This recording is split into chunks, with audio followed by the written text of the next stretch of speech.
আসসালামু আলাইকুম।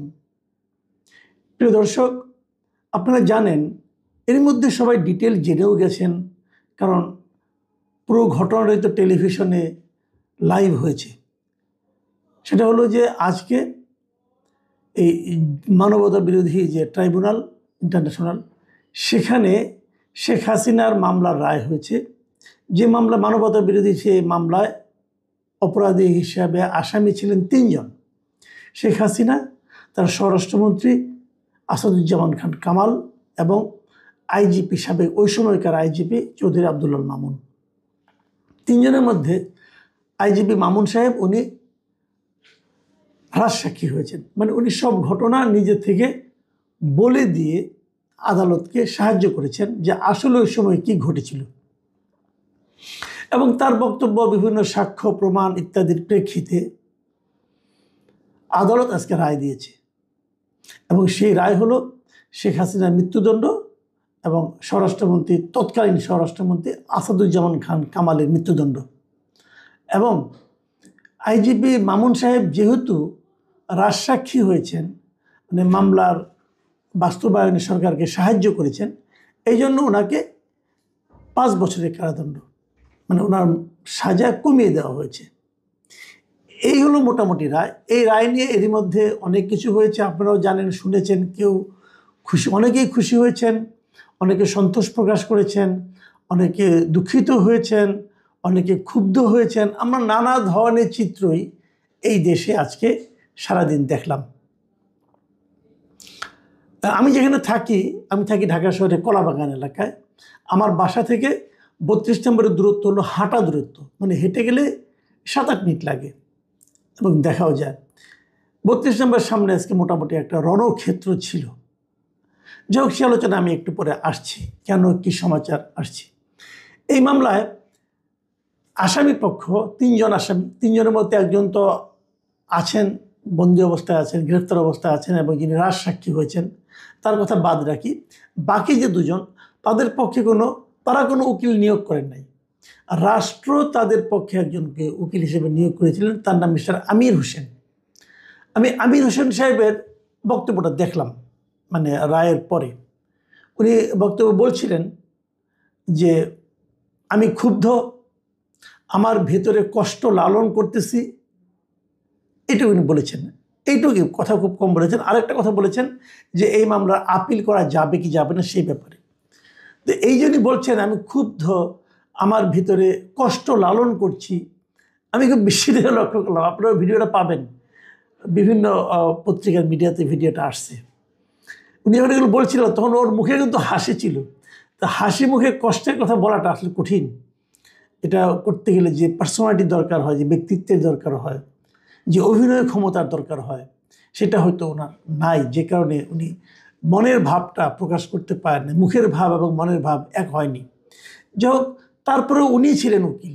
উনি শেখ হাসিনা এবং ডক্টর আসাদুজ্জামান কামালের পক্ষে যুক্তি তর্ক করেছেন। আমরা কিন্তু দেখি যে একদম হাতে নাতে ধরা পড়া অপরাধীর পক্ষেও যিনি উকিল থাকেন, তিনি কিন্তু অনেক যুক্তি দেন। নিশ্চয়ই আমার ধারণায় আমির হোসেন সাহেবও অনেক যুক্তি দিয়েছেন, যে যুক্তিগুলির পরও ওনার বিপক্ষে রায় যাওয়া তিনি কষ্ট পেয়েছেন, ক্ষুব্ধ হয়েছেন, এবং সেটা হাসি মুখে বলতেও পেরেছেন। এবং উনি জানিয়েছেন যে এই মামলায় আপিল করার কোনো সুযোগ আপাতত নেই। সুযোগ আছে, তাত্ত্বিকভাবে আছে, কিন্তু প্র্যাকটিক্যালি নাই। এই কারণে যেটা আপিল করতে হলে নিয়মটা হচ্ছে, উনি যেটা জানালেন, নিয়মটা হলো 30 দিনের মধ্যে করতে হবে। এবং এই 30 দিনের মধ্যে যাদের বিরুদ্ধে রায়, তাদেরকে সশরীরে যে আপিলটা করতে হবে, অথবা তাদেরকে দেশে আসতে হবে, এসে আত্মসমর্পণ করতে হবে, জেলে যেতে হবে, তারপরে তারা আপিল করবেন উকিলের মাধ্যমে। অথবা তাদের গ্রেফতার করা হবে, জেলে থাকবেন, তারপর ওনারা আপিল করবেন। দূরে থেকে আপিল করার কোনো সুযোগ নেই। 30 দিনের মধ্যে আসাদুজ্জামান খান কামাল এবং শেখ হাসিনা দেশে আসবেন, এরকম মনে করা আমি মনে করি না। আমি জানি না অন্য কেউ মনে করেন কিনা, করতে পারেন, বাট আমি পার্সোনালি মনে করি না। তার মানে যদি 30 দিনের মধ্যে ওনারা না আসেন, তাহলে আপিলের সুযোগও শেষ। তার মানে এই রায়টাই চূড়ান্ত হয়ে যাবে। এর মধ্যে দেখলাম ওদের রয়টার্সের কাছে দেওয়া একটা সাক্ষাৎকারে শেখ হাসিনার পুত্র সজীব ওয়াজেদ জয়, আমেরিকা থেকে, উনি বলেছেন যে নতুন একটা সরকার আসার আগ পর্যন্ত, এবং খালি সরকার আসলে হবে না, সেই নির্বাচনে আওয়ামী লীগকে থাকতে হবে। আওয়ামী লীগ সহ যদি নতুন নির্বাচন হয়, সেই নির্বাচনে একটা সরকার আসার আগ পর্যন্ত ওনারা এই মামলার কোনো আপিল করবেন না। এটা অবশ্য রায়ের আগে উনি বলেছেন। কাজে সেই বিচারে দেখলেও আমি কোনো আপিলের কোনো সম্ভাবনা আপাতত দেখছি না। তার মানে শেখ হাসিনা এবং আসাদুজ্জামান খান কামালের মানে আইনগতভাবে যে রায়টা হয়েছে, সেই রায়টা চূড়ান্ত বলে আমরা আপাতত ধরে নিতে পারি। তাহলে কী হবে এরপর? এরপর পাওয়া মাত্র তাদেরকে ফাঁসিতে ঝুলিয়ে দেওয়া হবে। এই দুজনকে পাবে কি, কিভাবে পাবে, তার রিয়াকশনটা কি? দেশে এই মামলাকে, এই আন্তর্জাতিক অপরাধ ট্রাইব্যুনাল যেটা, এই মামলার এই রায়কে নিয়ে সবাইকে খুব খুশি হয়েছেন, অনেকেই খুশি হয়েছেন।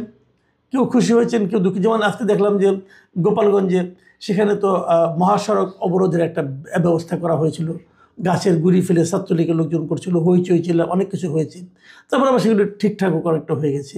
এটা এক ধরনের প্রতিবাদ দেখেছি। আবার উল্টো প্রতিবাদ দেখেছি আমরা 32 নম্বরের সামনে। 32 নম্বর মানে বঙ্গবন্ধুর যেটা বাড়ি ধানমন্ডি 32 নম্বরে, সেটাতে একবার গুড়িয়ে দেওয়া হয়েছিল এক্সকাভেটার দিয়ে।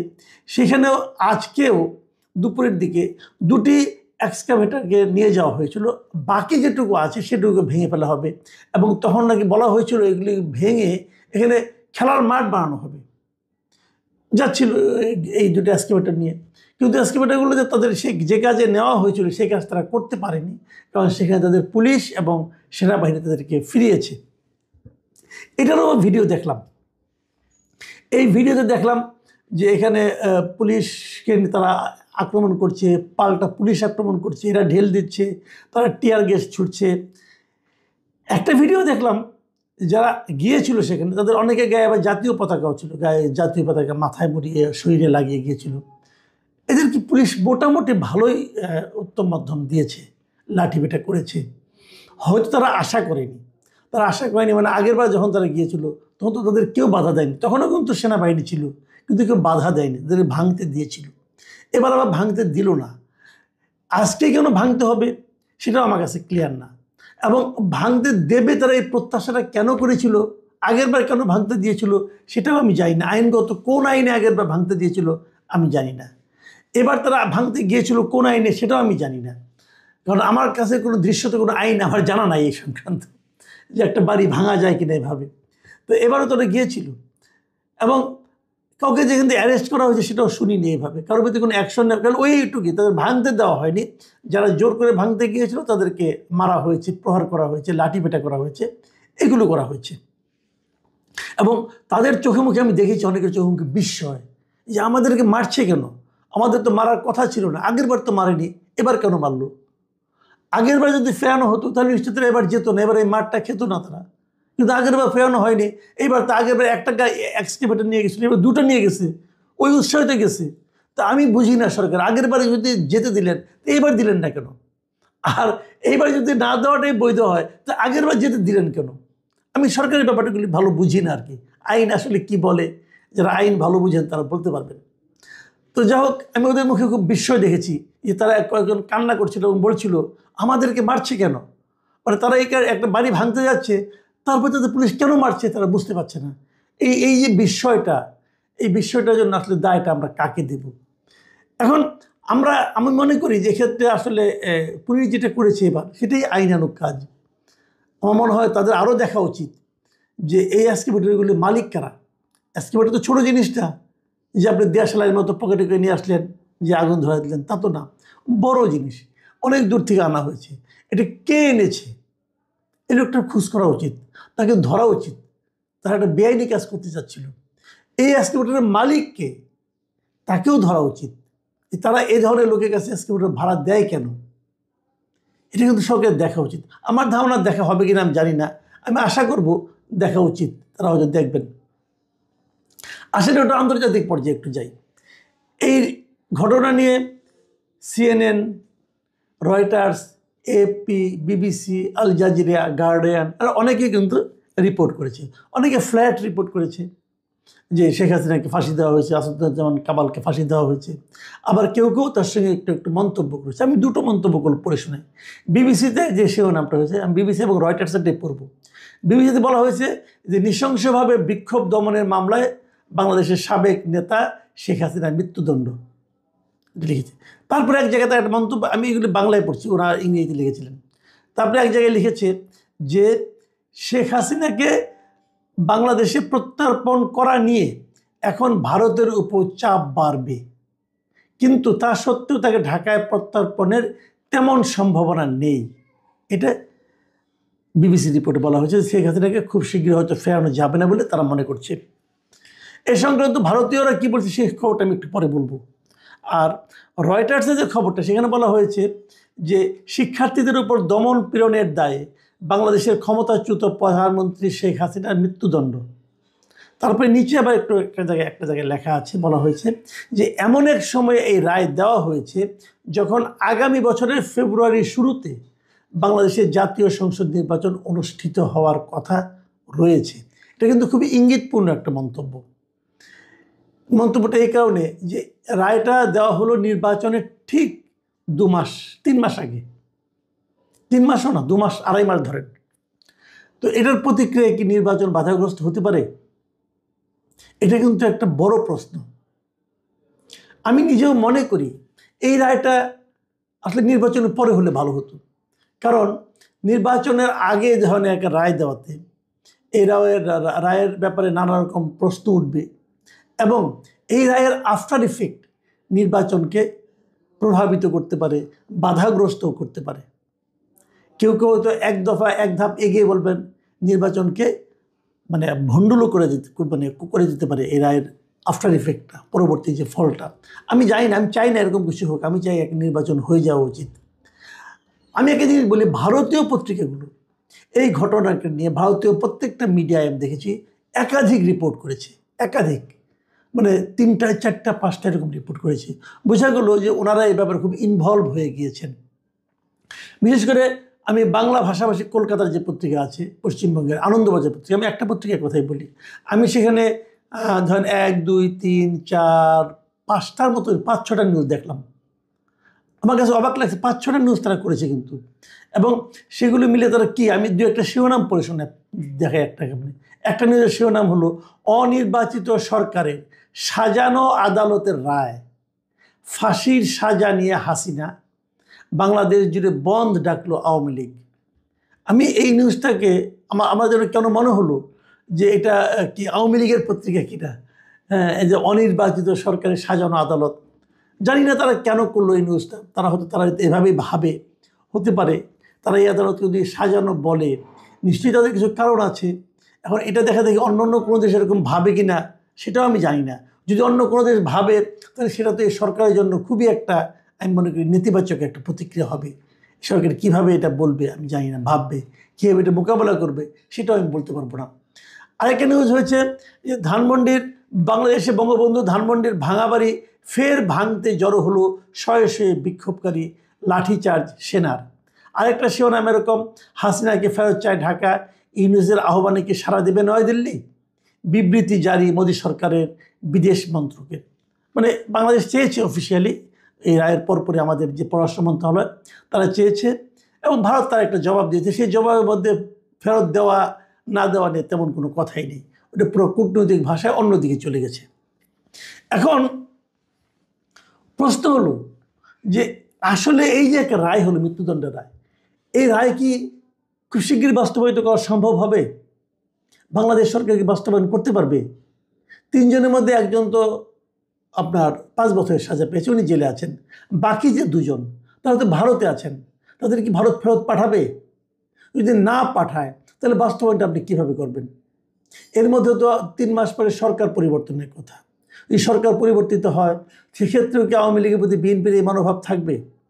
অথবা যদি আওয়ামী লীগের মধ্যে ফেরার চেষ্টা করবেই তো বটে। আওয়ামী লীগ একটা বড় দল, আপনি মানেন আর না মানেন, পছন্দ করেন আর না করেন, আওয়ামী লীগ একটা বড় দল, অনেক বড় দল। এদেশে আওয়ামী লীগের অনেক সমর্থক আছে, অনেক কর্মী এখনও আছে। গেছে আর কয়জন? ভারতে গেছে, ভারতে যা গেছে, দেশের বাইরে যারা পালিয়ে গেছে তাদের সংখ্যা বড় জোর কয়েক হাজার হবে, লাখও তো হবে না। আর আওয়ামী লীগের সমর্থক তো কোটি কোটি ছাড়িয়ে আরও বেশি। তো তারা এসে কী করবে? তারা কি শেখ হাসিনার জন্য জীবন দেবে, নাকি তারা শেখ হাসিনাকে বাদ দিয়ে রাজনীতি করবে? এ সমস্ত প্রশ্ন কিন্তু আগামীতে খুব বড়ভাবে উঠবে। এবং যদি তারা যেভাবেই হোক, শেখ হাসিনাকে নিয়ে হোক, শেখ হাসিনাকে ছাড়া হোক, যদি তারা আসে, চেষ্টা করে, তারা কি এই রায়টাকে কীভাবে নিয়েছে এটাও কিন্তু সরকারের ভাবতে হবে। আপনি যদি বলবেন কে কী ভাবলো আমার কিছু যায় আসে না, আমার কাজ আমি করে দিয়েছি, না, এটা হয় না। একটা জনগণ ঘনিষ্ঠ সরকারের এইভাবে ভাবার কোনো উচিত না। তাকে সবাইকে নিয়েই ভাবতে হবে, কারণ দেশটাকে তো সবাইকে নিয়ে। আপনি এমন একটা দেশ চালাচ্ছেন, এমন একটা দেশে আমরা বসবাস করি, আমরা চাই না এই দেশের কিছু লোক আমাদের এখানে অস্থিরতা তৈরি করুক। সেই অস্থিরতা যদি আপনি থামাতে পারেন তাহলে ওয়েল অ্যান্ড গুড, খুব ভালো। আর যদি থামাতে না পারেন তাহলে তো আমাদের আতঙ্কিত হওয়ার প্রচুর কারণ আছে। আমি এখন ওই কথাটা বলে আলোচনাটা শেষ করব। সেটা হলো, ভারতের পক্ষে কি আমাদের এখানে তাকে ফেরত পাঠানো বাধ্যবাধকতা আছে? হয়তো আছে, যে আমাদের সঙ্গে তাদের একটা প্রত্যর্পণ, বন্দি প্রত্যর্পণ চুক্তি আছে। কিন্তু এই প্রসঙ্গে আনন্দবাজার যে রিপোর্টটা করেছে, যে সেই রিপোর্টের শিরোনাম এমন, ফাঁসির সাজাপ্রাপ্ত হাসিনাকে কি বাংলাদেশের হাতে তুলে দিতেই হবে ভারতকে? কি বলছে আইন, কি কি রয়েছে দুদেশের চুক্তিতে, অনেক কথা বলেছে। আমি অত দূর যাব না। আমি এখানে দুজন ব্যক্তির মন্তব্য তারা কোট করেছে, সেটা আমি পড়ে শোনাবো। যাদবপুর বিশ্ববিদ্যালয়ের আন্তর্জাতিক সম্পর্ক বিভাগের অধ্যাপক অনিন্দ্যজ্যোতি মজুমদার বলেন, ভারত হাসিনাকে ফেরাতে বাধ্য নয়, কারণ বাংলাদেশের সঙ্গে ভারতের প্রত্যর্পণ সংক্রান্ত চুক্তি থাকলেও সেখানে এমন কিছু শর্ত রয়েছে যার জন্য নয়াদিল্লি সেটা মানতে বাধ্য নয়, এটা বলেছে। আরেকজন রবীন্দ্রভারতী বিশ্ববিদ্যালয়ের রাষ্ট্রবিজ্ঞানের অধ্যাপক সব্যসাচী বসু রায়চৌধুরী, তিনি বলেছেন, ভারত এবং বাংলাদেশের মধ্যে বন্দি প্রত্যর্পণ নিয়ে চুক্তি রয়েছে, কিন্তু সোমবারের রায়ের পর বাংলাদেশে হাসিনার প্রাণ সংশয়ের সম্ভাবনা রয়েছে। তাই ওই চুক্তিতে থাকা নিয়ম অনুসারেই ভারত হাসিনাকে বাংলাদেশে প্রত্যর্পণ করতে বাধ্য নয়। এই যে তাদের মূল্যায়নটা, এটা কিন্তু ভারতের বিশেষজ্ঞতারা, এবং হাসিনাকে ফেরত পাঠাবে কি পাঠাবে না এটা ভারতের ইচ্ছার উপর নির্ভর করবে। কাজেই আমার কেন যেন মনে হচ্ছে ভারত হাসিনাকে ফেরত খুব সহজে হয়তো পাঠাবে না, যদি অন্য কোনো আন্ডারস্ট্যান্ডিং না হয়। সেই আন্ডারস্ট্যান্ডিং করা এই সরকারের পক্ষে সম্ভব কিনা সেটা আমি জানি না। তাহলে অবস্থাটা কী দাঁড়ালো? হাসিনাকে আপনি মৃত্যুদণ্ড দিলেন, হাসিনা এবং কামাল সাহেব ইন্ডিয়ায় থাকলেন, তারা সেখান থেকে কি করবেন আমি জানি না, কি বলবেন তাও জানি না। এগুলো নিয়েও তো নানা ধরনের আলোচনা চলবে। দেশের মধ্যে আওয়ামী লীগের বিশাল একটা লোক থেকে যাবে, আবার বিরোধী লোক থেকে যাবে, আবার যারা মারা গিয়েছেন এই যে আপনার এই জুলাই আন্দোলনে তাদের মনে তো একটা ক্ষোভ আছে। এবং শেখ হাসিনা তো গত 17 বছর এদেশে ভালো শাসন করেননি, এটা তো আমরাও দেখেছি। উনি তো নানাভাবে গণতন্ত্রকে হত্যা করার চেষ্টা করেছেন, উনি মানুষের ভোটাধিকার কেড়ে নিয়েছিলেন। সেই হিসেবে ওনার প্রতি মানুষের অনেক ক্ষোভ আছে কিন্তু। এবং সেই ক্ষোভের মাত্রাটা কি মৃত্যুদণ্ড দেওয়ার মতো কিনা, অথবা উনি যে অপরাধটা করেছেন, যে অপরাধগুলি করেছেন, এই হত্যাগুলি যেগুলি হয়েছে, এই হত্যাগুলির পেছনে তো ওনার ভূমিকা আছে। উনি তো বলেছেন তাদেরকে মারার জন্য, বলেন নাই? উনি বলছেন আমি বিদ্রোহ দমনের জন্য বলছি, কিন্তু বিদ্রোহ দমন তো হত্যা করার মাধ্যমে। পুলিশ যেরকম ছবি আমরা বিভিন্ন ছবি দেখেছি, কি মর্মান্তিকভাবে পুলিশ তাদেরকে গুলি করেছে, বুক লক্ষ্য করে গুলি করেছে। আমরা একটা দৃশ্য আমি ভুলতে পারি না, ওই যে কার নিচে ঝুলেছিল, ওই ঝুলন্ত অবস্থা তাকে গুলি করা হয়েছে। এসব দৃশ্য তো আমরা ভুলবো না। তো এইসব অপরাধের কারণে তার শাস্তি তো হতেই পারে। সে কে, শেখ হাসিনা না কে, এটা তো আমার জানার ব্যাপার না। মানুষটা মেরেছেন আপনারা, তো সেই সাজাও তো হতে পারে। কিন্তু সেই সাজাটা আপনি কখন দিলেন, কিভাবে দিলেন, আদালতে কি আলোচনা হয়েছে, আদালতের বিচার প্রক্রিয়া কতটা কি ছিল, এগুলো নিয়েও কিন্তু আলোচনা চলবে।